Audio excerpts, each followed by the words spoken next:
St. Louis. Yesterday, Gabe Kapler called the Phillies' victory over the Cardinals one of the best victories of the season. It was a one-run win, and today the Phillies will go after a series win against St. Louis. Cloudy skies again, rain in the forecast. We've been dealing with it the whole road trip. We'll deal with it again today from Busch Stadium. Hi, everybody. I'm Tom McCarthy, along with John Kruk. We'll talk about yesterday's hero, one of them, Sir Anthony Dominguez, a little later on in this Open. But let's first give you a little idea of what's happening today. Aaron Nola takes the baseball for the Phillies. He's been one of the best pitchers in baseball. In fact, John, since last year's All-Star break, he has the most wins in the National League with 12. Yeah, he's putting himself right up there with the best in the league. And not only the best in the league, the best in baseball. And his last three starts have been just absolutely dynamic. 3-0. Look at the ERA, under 1.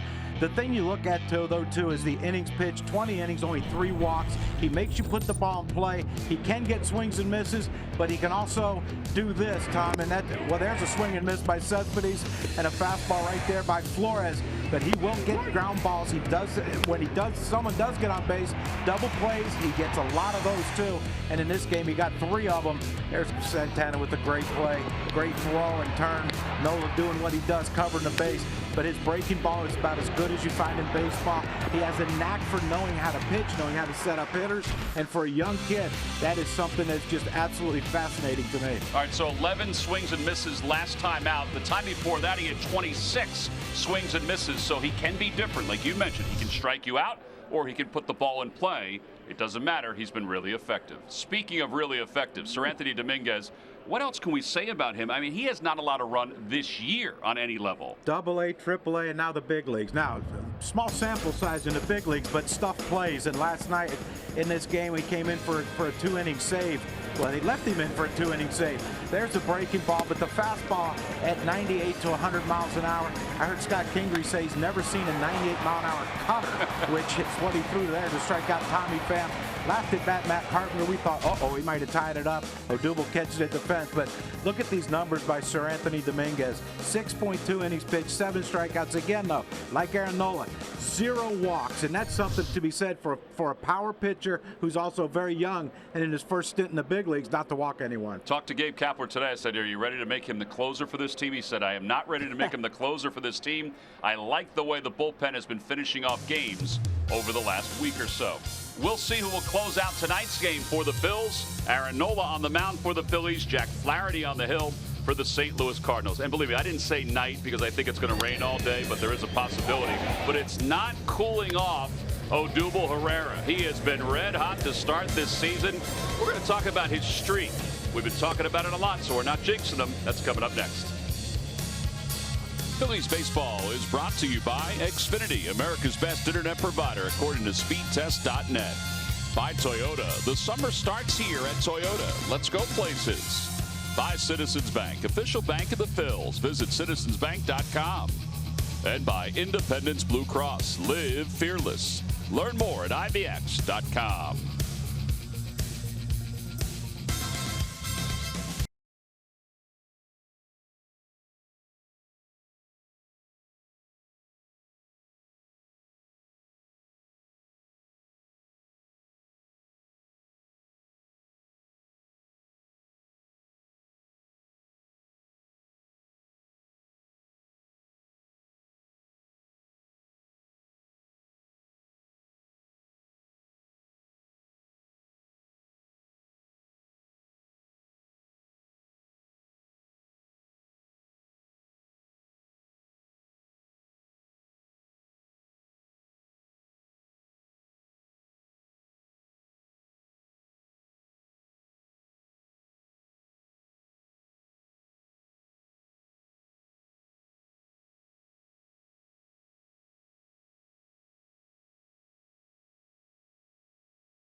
think we've seen that cartoon about 3 times on this road trip because it's all part of the rain delay, Phil, at the stadiums that we have visited.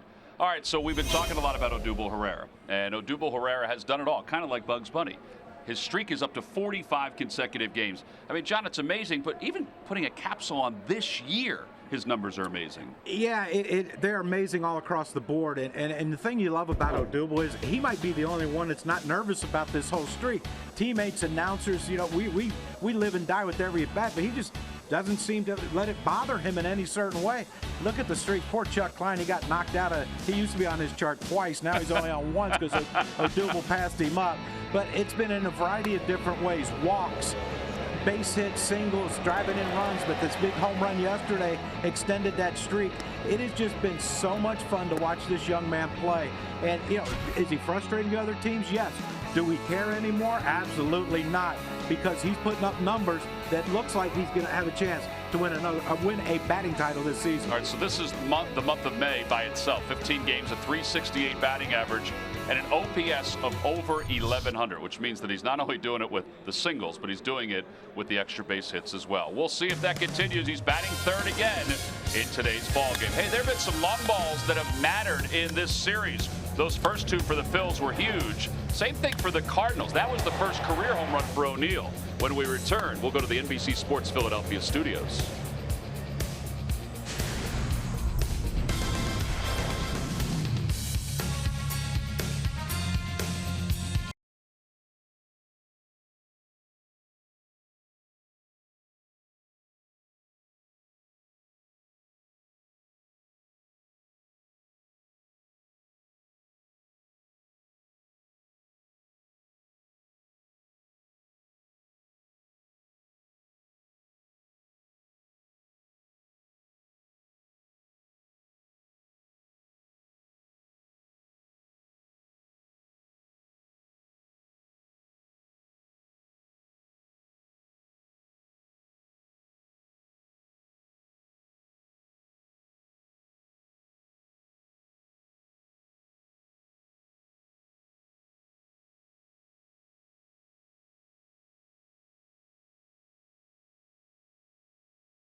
Report, and Lehigh Valley yesterday defeated Syracuse 5-0. Cole Irvin continued to pitch well. He is the lefty the Phillies have as a prospect coming through the system. 6 strikeouts, 6 hits over 6 innings. He's now 4-1. Kyle Young, well, he's the real tall dude, nearly 7 feet tall that the Phillies have. He went 5 innings, struck out 6 as Lakewood defeated Greensboro 3-0. We'll also update you later on when Jared Eichhoff pitches for Lehigh Valley. He is in a rehab start today. Yeah, both those guys, 1 walk between them. That's a good sign. But start them young, throwing strikes. It's the key to everything. You would think. All right, so we have an update. Just like that, we have an update from Lehigh Valley. And Jared Eichhoff is out of the ball game. 3 innings, 4 hits, 1 earned run, and no strikeouts. 43 pitches. All right, so he didn't really progress past where he was the last time. But you know, as we've come to find out, they are taking things slowly with a number of their pitchers rehabbing. Well, you don't have to rush because our starting pitching's been that good. Yeah. Why would you rush him back? No, it's true. It's true. Yeah. But you have to be careful, though. You know, in this day and age, when you're worried about the feelings of players, yeah, if Eichhoff comes up, whose spot's he taking? Well, I would agree with that. You know, yesterday, Zach Eflin went 4 2/3, but could have pitched longer. He had 1 long inning. He allowed 4 runs, 2 earned. 2 earned. So. And would have been fine if the defense had been better behind him. Yeah. And then we've seen Pavetta and Velasquez, how well they've pitched, and obviously you're not going to jar Aaron Nola as he walks back in from the bullpen. Let's take a look at the Phillies lineup. It's brought to you by Xfinity, America's best internet provider, according to speedtest.net. All right, no day off for Rhys Hoskins and no day off for Cesar Hernandez. The lineup is pretty similar to what we've seen over the course of the series. Alfaro continues to stay toward the middle because he's been red hot. And they'll face right-hander Jack Flaherty, 0-1, 2.87 earned run average. John, this is one of their young prospects. He's only 22 years old. Yeah, young, but you know, not overpowering. 91, almost 92 miles an hour. He has 4 pitches, 34th overall pick. But when you look at his numbers, you know, a lot of walks, and that's what the Phillies have to be patient with him. But like I said, I always like being patient but aggressive early. I am not going to say anything about it being a beautiful day here in St. Louis because we've already had rain. We are told that we are semi in the clear until later on, about 5 o'clock local time. Here's Cesar Hernandez to lead things off. Cesar is 6 for 13 in this series. And the first pitch taken outside. We're underway for the final game of this road trip and this series. Cesar overall hitting .282, 6 homers, 15 runs batted in. 1 ball and 1 strike, according to Hunter Wendelstedt, the home plate umpire. Doug Eddings is the umpire at second. That's a change with this crew. Good breaking ball. Now I'm assuming that that's the curveball, but he only throws it 10% of the time. He throws a slider more than his curveball. Yeah, that was a big break. If it was a slider, not have any miles an hour on it either. That's the slider, I think. No, it's a fastball, 93 miles an hour. That's a good cut to it toward the inner half.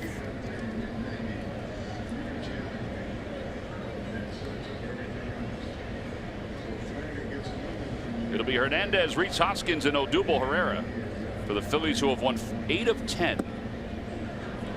2 balls and 2 strikes. I think you see the pattern here by Flaherty. It seems like once he gets strike 1, he wants to go to his off-speed stuff. Showed Cesar fastball up and in with 2 strikes, and then came right back with the breaking ball. And a fastball inside, 3-2.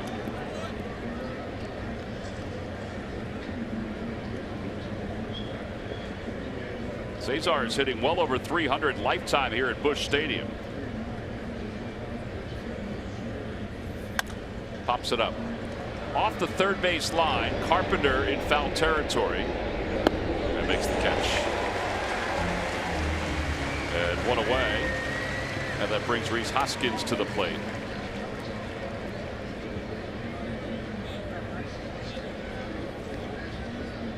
Rhys's average is at 250 for the year. 5 homers and 26 runs batted in. Got us to such a great start too, average wise, and it's been a struggle lately. His timing is way off when he's getting fastballs. He's hitting them about 50 miles foul and chasing a lot of breaking balls too. 1 ball and no strikes. I think you saw the first 3 games of this series. The Cardinals are trying to pitch him, fastballs in, breaking balls away. Mike Matheny, he has a pitching coach, Mike Maddox, that he leans on, but he also has a pretty good idea of how to pitch guys too. Yeah, that Mike was not the greatest of hitters, but a very, very good defender back there behind home plate. But their catcher just sat right underneath his front elbow, and there it was, out in front. 1 ball and 1 strike.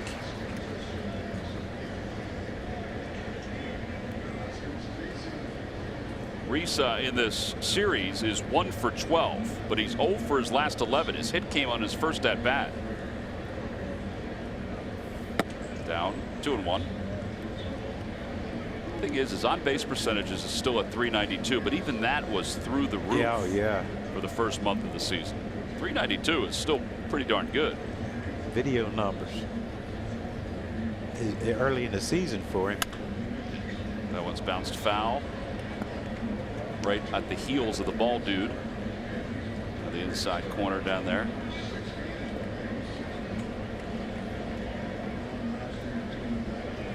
I mean, I'd just like to see him just drive something to right center field. Yeah, I don't even think you worry about the home run. He only has 1 in May. You just worry about him getting on. That was a better swing. That was a lot better.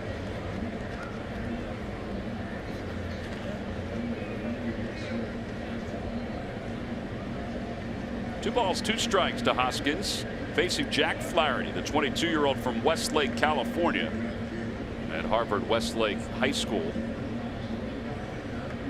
a school that's produced several major leaguers.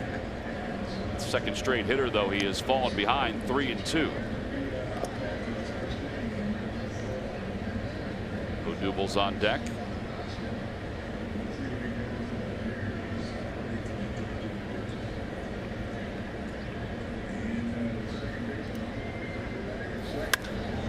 Fly ball right center field. It's not deep. Pham, he has his eyes on it. Yeah, they're 2 away. Time now for a giant home run replay. Odubel got this one on the inner half and didn't miss it. Yeah, the Vulcan change by Ganton. That way he stayed up and little above knee high. And boy, did he really put a charge into that one. And that extended the streak, and he gets a little towel off from his buddy Pedro Flores. He does. That streak is at 45 consecutive games. It's at 41 games to start this year. That's 9th all time. If he gets a hit today, or gets on base today, I should say, it'll be up to 7th place all time. Ted Williams is the all-time leader. Like 150. You would assume that either he or Pete Rose would be the all-time leader, or Joe DiMaggio. Craig Edwards from Fangraphs had a very cool piece on Odubel and all of his sabermetric numbers that he is putting together in the first quarter poll of the season.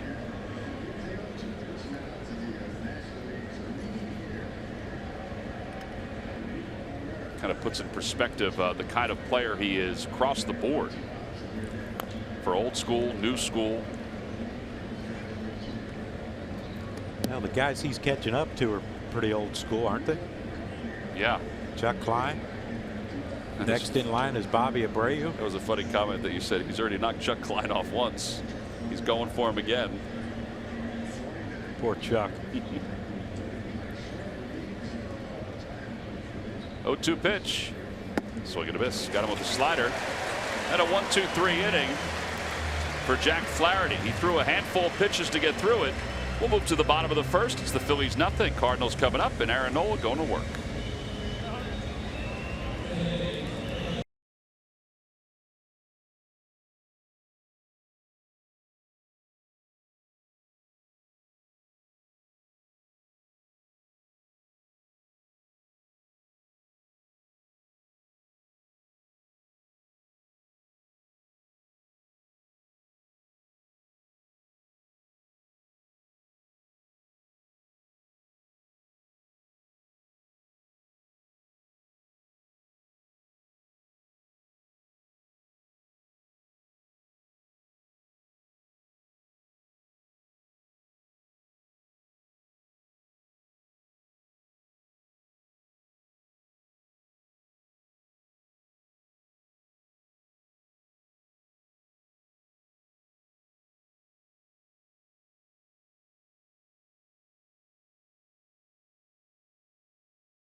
Nola's out on the mound, warming up to face this Cardinals lineup, brought to you by Xfinity, America's best internet provider, according to speedtest.net. Matt Carpenter is still batting second. Carpenter's hit in 4 consecutive games, and he's 7 for 16 during that stretch. Francisco Pena is back in the lineup. Pena's had a good series against the Phils. He'll bat 8th, and they'll face Phillies right-hander Aaron Nola, who is tied for 4th in baseball with 6 wins. He is 7th in earned run average with 1.99. That's in all of baseball. Justin Verlander is leading the world with an ERA of just over 1. Amazing, isn't it? It is. Well, Charlie Morton's right up there with him, as is who? McCullers? Yeah, the Astros have 3. Is it McCullers, Geico, or yeah, I think it's Lance it's McCullers. Good numbers against the Cardinals for Aaron Nola's career, and Tommy Pham leads it off. And he bounces the first pitch to third. Nice throw by Michael. 1 pitch, 1 away. I think if you look at Aaron Nola's numbers, that has to be the approach if you're any hitter. The way he puts people away, the arsenal of pitches he has, you know, you got to attack him early. Did I just miss a promo? No, we have plenty of time, John. We have 8 2/3 innings left to do this. My bad. We could do that promo. We can talk about Old Dominion playing at the ballpark later on this year. I hope I'm there for that one. Here's Matt Carpenter. And he takes a strike.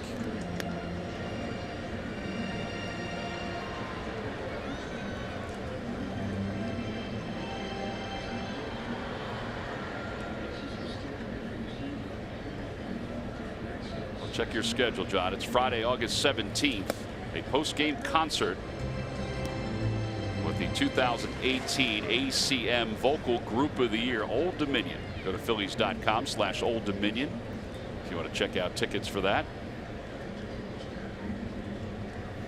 Carpenter's numbers with 2 strikes. Now the 0-2 from Nola. And that just missed. 1-2. August what? August 17th. I am there. Oh, wow. I think we can have you introduce them. Well, that'd be nice. We'll get you off the round table for that one. Or maybe we can have them on the round table before they go out. They might. I don't really know them. I think you would like their music. No, I know their music. I just don't know them personally. Oh, okay. 2 balls, 2 strikes to Matt Carpenter.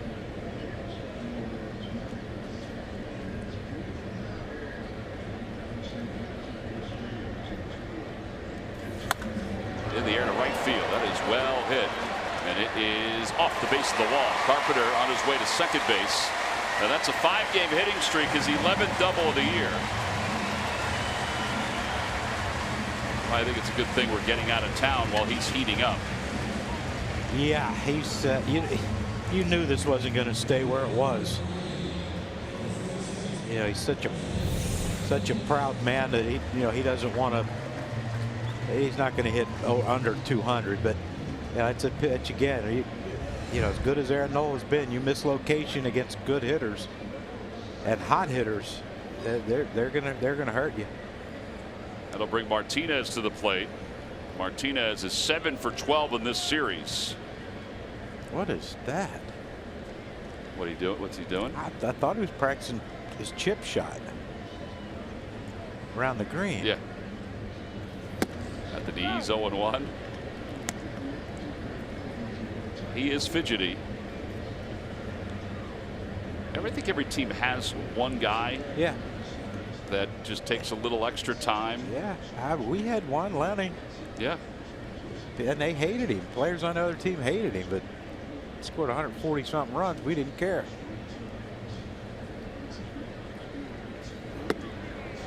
One ball, one strike. Nomar Garciaparra used to take forever. Mike Hargrove used to take forever to get in the box.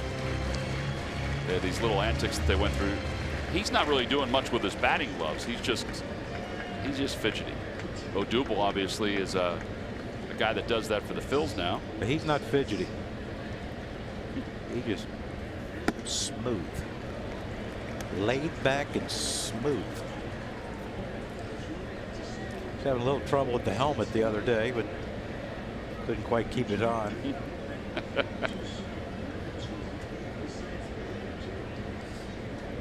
Two balls and one strike to Martinez, who's had a good year at .314 with 5 homers and 29 RBIs. Fly ball right field. Aaron Altherr will back up on it. Carpenter's going to tag. And Altherr will let it fly, and it'll be cut off by Kingery. 2 outs.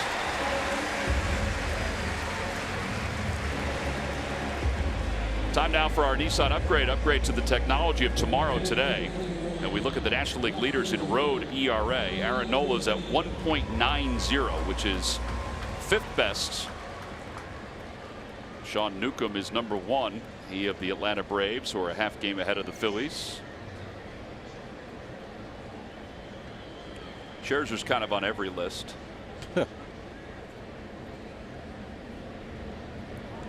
Including on the list of wins since last year's All-Star break. Nola is at the top of it with 12. He's tied with Scherzer. As O'Neill takes a curveball, 1-0.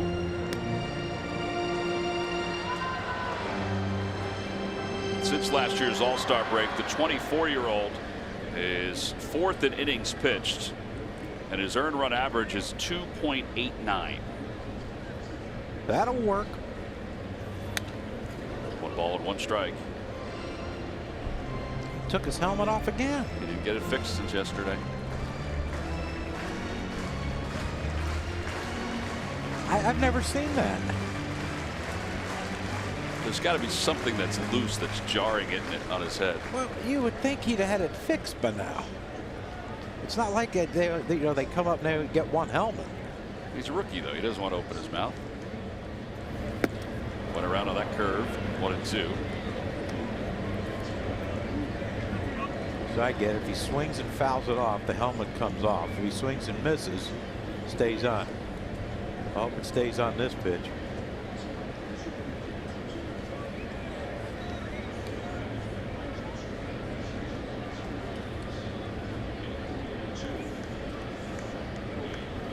Swing and a miss. He got it with a curve. First strikeout of the day for Aaron Nola. No runs, 1 hit, 1 man left in scoring position. We go to the 2nd. No score. Phils and Cards.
Series between the Phils and the Braves tomorrow. Nick Pivetta against Mike Foltynewicz. Come on out and support the Phils as they battle for first place in the National League East. Go to Phillies.com to order your tickets. We haven't seen that matchup since, well, the last time we played them. Well, it's the first 2 days are part of the same matchup that we had in every series so far. Foltynewicz against Pivetta and Velasquez against McCarthy. And Nola's pitching today, so he obviously is not part of it this time. He will not be facing Tehran. He will not. Tehran is throwing today and is down 1-0 in the fourth. So with this shift that they have now, Carpenter was playing in case the bunt, so they get strike one. I mean, is he not allowed to bunt with one strike? Is that the general rule with this shifting thing? Well, I mean, he definitely could. I know that. Oh, so you're saying that after the first pitch, they don't think he's going to bunt? After one strike, is like if it's 0-1, he's not going to bunt?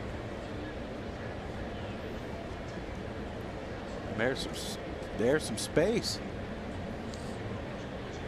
He could work on it, and it could be part of his repertoire. You don't really have to work hard because it's not like you have to lay down a blueprint. Well, that's true too. Well, you have to. I would think you have to get it away from the catcher if you're Santana, obviously, and toward the line from the pitcher, because otherwise the pitcher could throw you out. Yeah, you just have to bunt it really hard.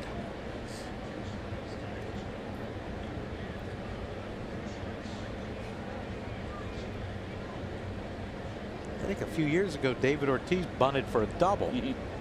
Right down the left field line. Yeah, baseline, I should say. He just pushed it hard and went down in the corner. Popped up, foul. This is a journey. No way Garcia gets to it. Nice kangaroo hop for that fan.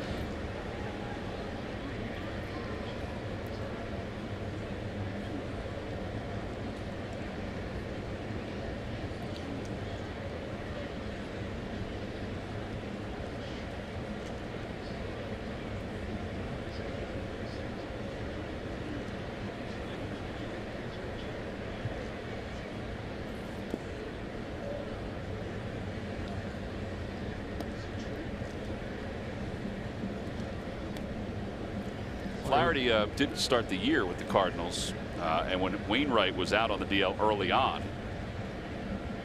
and then went down to AAA after Wainwright came back. Oh.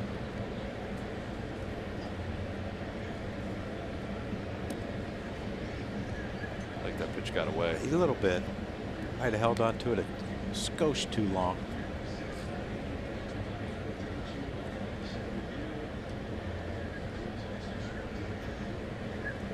That is 3 full counts. And a line drive down the right field line, foul.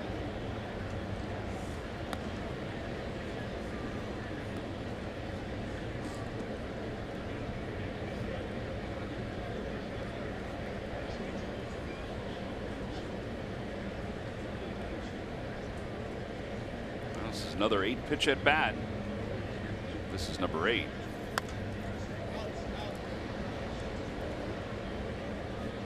A lot of pitches so far. Well, this young man has not pitched 6 innings in any of his starts up here in the big leagues. This is his 4th. I think in the next years to come, we're going to be saying that a lot. But is that a good thing? No. In baseball? I don't think, but. Strike 3 called. Well, he wins that battle. Second strikeout. One swinging, one looking. But I mean, what it does is it you know, if you're a bullpen guy, here's a pitch by Flaherty. Little cutter looked like a perfect location. But what it does is those guys in the bullpen now who are 6th, 7th inning guys, they're starting to get paid. Oh, they are, and a lot of teams' budgets are going toward the entire bullpen. Here's Alfaro. Alfaro is 4 for 6 in the series. He's hit in 5 consecutive games. And he's had a very nice jump in his batting average since the 28th of April when he was hitting 193. It's now up to 265. That's a span of 14 games where he's hit .333 during that time. 1 ball and 1 strike. A slider that just sort of spun inside. It looked like that was by design because catcher Payne, it looked like he was setting up on the inside part of the plate. Yeah. A front door slider. I guess when you don't overpower anybody, you got to be able to throw those kind of pitches.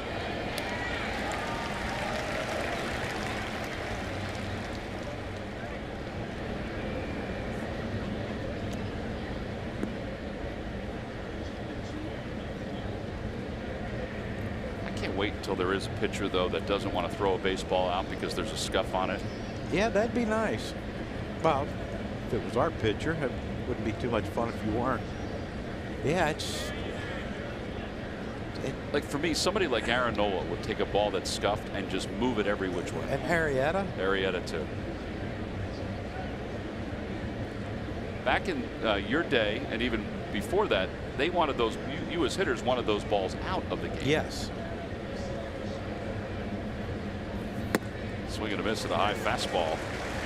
3 strikeouts in a row. Yeah, well, besides strikeouts, you know, it takes the fun out of throwing the ball around the horn.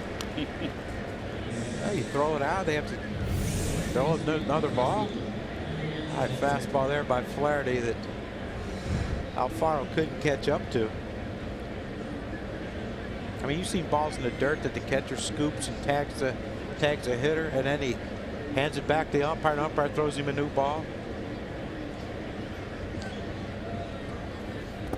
before they throw it around the horn. Somebody like Lefty would want a ball scuffed. I would think.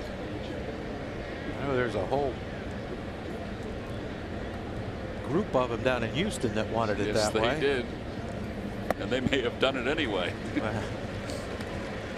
Not proven, John. I don't know it. By those of us watching the game. Mike Scott was the guy that everybody thought scuffed it up in some way, shape, or form. He was nasty. 1 ball and 2 strikes to Aaron Altair, who was hitting .191. And he just struck out the side. Got 2 guys looking, 1 swinging, 4 strikeouts in the row for the right-hander Jack Flaherty. Middle of the 2nd, still no score.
So why aren't you streaming your favorite baseball team?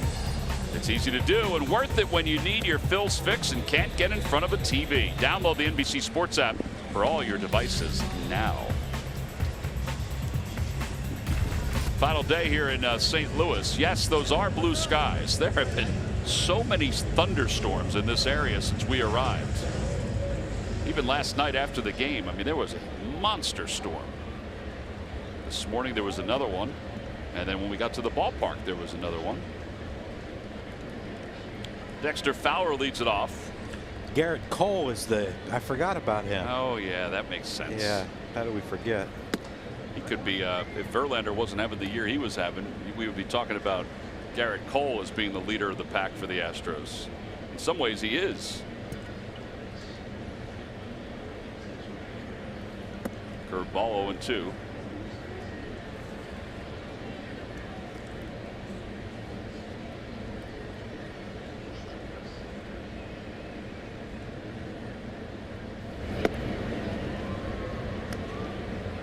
Fowler hitting 156. He is 1 for 8 this series. That one hit was a pinch hit double. Out to center field and playable for Herrera. 1 gone here in the second. Let's check in with Greg Murphy. Murph. All right, thank you very much, Tom. Had an interesting conversation with Phillies pitcher Aaron Nola yesterday. He had just come in from his workout out in the outfield, and he stopped in the dugout. We were talking about his routine and what he is doing every day in order to get ready for every fifth day when he gets out there on the mound. And he told me that, you know, when he first came up, he had a conversation with Chad Durbin, former Phillies pitcher Chad Durbin, who told him that everything that happens on the mound starts out in the outfield when you're just playing catcher on your off days. And he said, you know, he heard him, he understood the message, you know, practice the way you play. But it wasn't until late in 2016 when he was jogging at Citizens Bank Park on the warning track, the Dodgers were in town, and he saw Clayton Kershaw out there in the outfield going through his routine. And he was using his same windup that he would use on the mound, just having catch at about 100 feet in the outfield. And he sat and he watched him for a little while, and every time Kershaw threw the ball, he went through his routine. And that's when it really sunk in for Aaron Nola that you have to do that. So he says at this point in his career, early in his career, every time he goes out there and throws the baseball in the outfield, he's doing it with purpose, and he's working on his mechanics, the same mechanics that he'll take out to the mound every fifth day, guys. It's just so great how you can pinpoint areas where you can learn, and it doesn't matter how long you've been playing the game. There's a fly ball to left center field, and Herrera will cruise under it. But even just picking something so subtly up, and what Chad Durbin said, I mean, Chad was so great to have around on so many levels, as a person, as a pitcher, as a mentor, but even just watching and picking up something that Kershaw does. Now, that happens every day where certain guys are doing certain things, but you have to have the open mind to pick it up. Yeah, you know, all you have to do is look at the track record of Clayton Kershaw and figure out, well, he must be doing something right. You know, so many guys go out there and go through the motions, and I like to have fun when I was playing, but you know, when it came time to hitting, I wanted to be perfect. And you know, I learned that from Tony Gwynn, watching Tony all those years of, you know, every swing had a purpose. Everything you did as far as the first round, working your hands, hitting the ball the other way to get your hands working, and then the second round, you know, then you go into more of you know, hit it where it's pitched, and then the third round is when you go through your situational stuff. You know, everyone, I never understood that about baseball. Like, first bunt, right? First round, you bunt the first two, and then it's like, okay, hit and run, hit behind the runner, blah, blah, blah. Well, you know, if you're a left-handed hitter, you're not working your hands because you're trying to roll everything over. Speaking of rolling everything over, Garcia does. 4-3 on the putout, a 1-2-3 inning for Aaron Nola. We've played 2. Both pitchers are on their game right now as we go to the third scoreless ball game.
Go to the fans section for all the information, and please submit your answer on the subject line. All right, Johnny, the question is, who is the only active pitcher with multiple 10 RBI seasons, 10-plus RBI seasons? The only active pitcher with multiple 10-plus RBI seasons.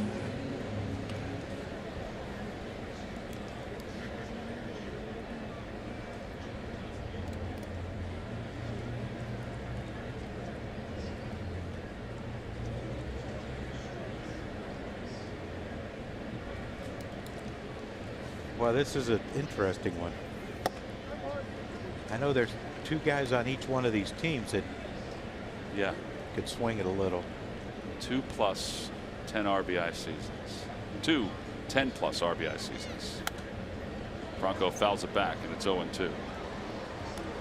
Not close? Well, here's the thing. Normally, I do see the answer. Oh, you don't know the answer? I don't know the answer. So I am going to. You're really trying to make it hard on us, aren't you?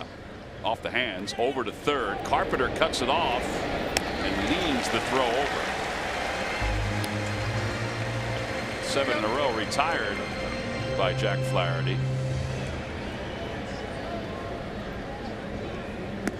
Speaking of Wainwright, I had forgotten to mention this yesterday. You know, he was moved to the 60-day DL.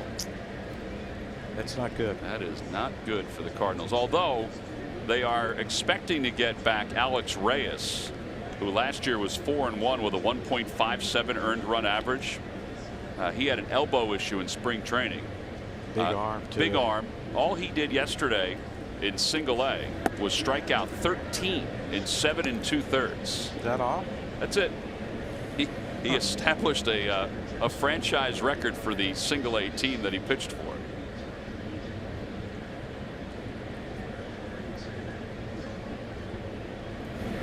Kingery out front, 1 ball and 1 strike.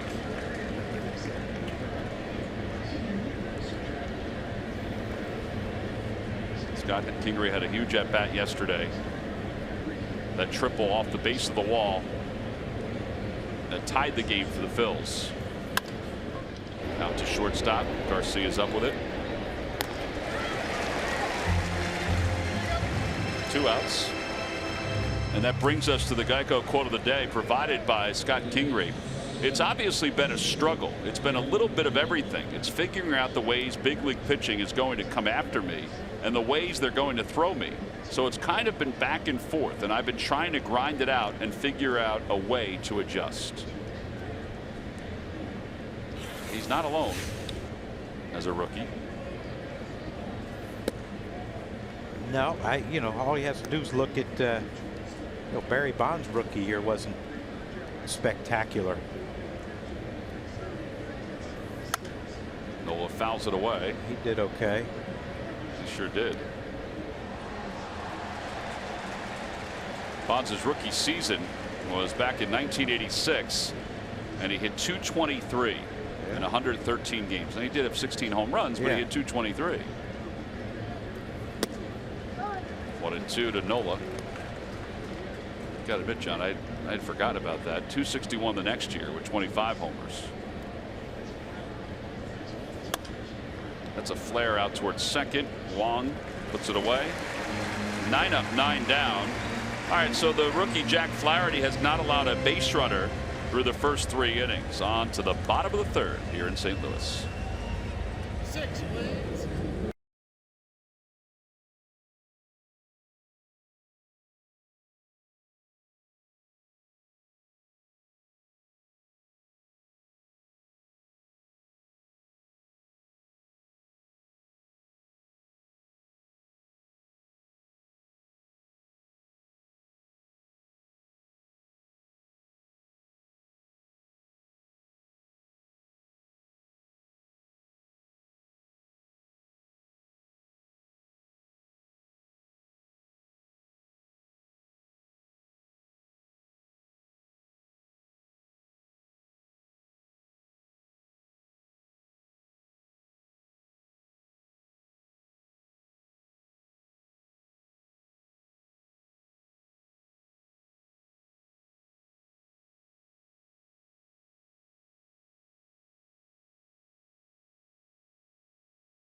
your local Ford store.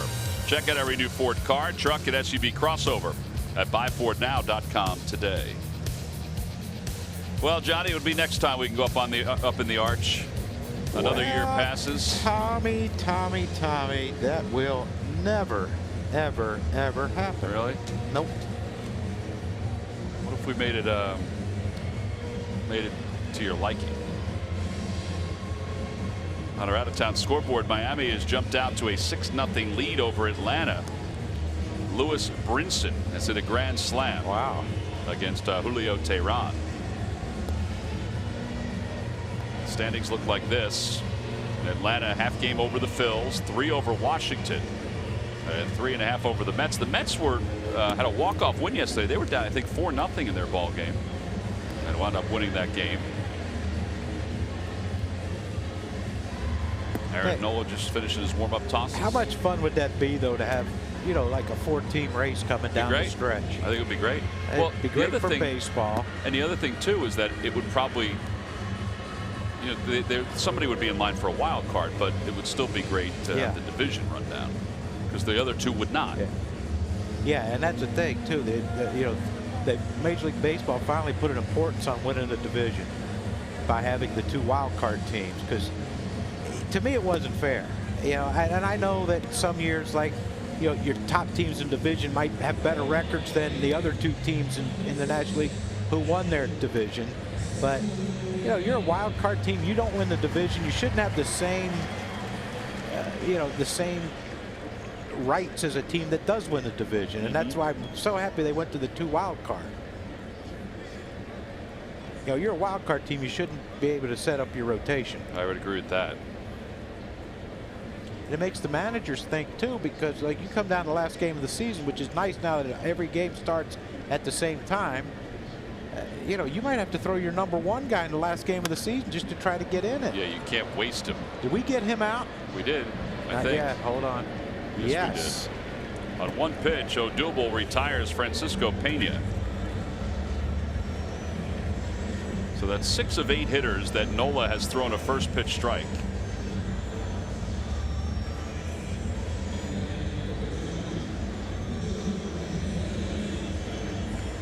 That will bring Jack Flaherty to the plate.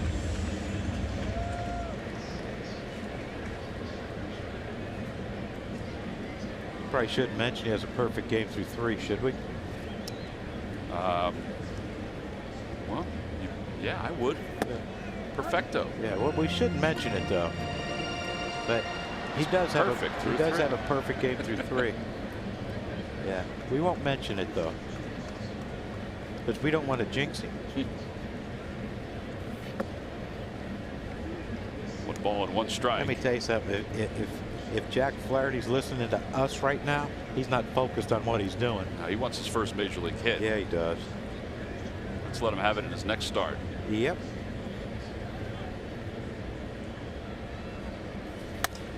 Uh-oh. Maybe not. No, that's his first major league hit.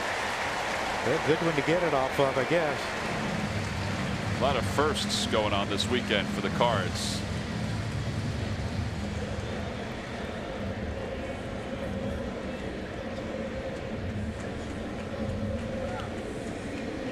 Say, are they keeping the baseball or are they not? Well, the Cardinals are asking for it, but you know, Aaron, he's not one to look around in the other team's dugout to see what they're doing or saying. That is true. It'll be authenticated. Is that what they do with him now? Yes. Wow. Here's Tommy Pham. He grounded out on 1 pitch his first time up, and he swings at the first pitch here, and Carlos Santana makes the grab. 2 outs. Carpenter, who doubled his first time, comes up again.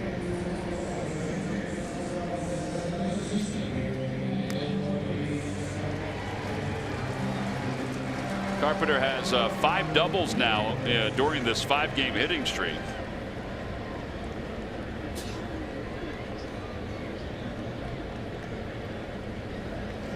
Ran into Aaron's dad AJ in the hotel this morning.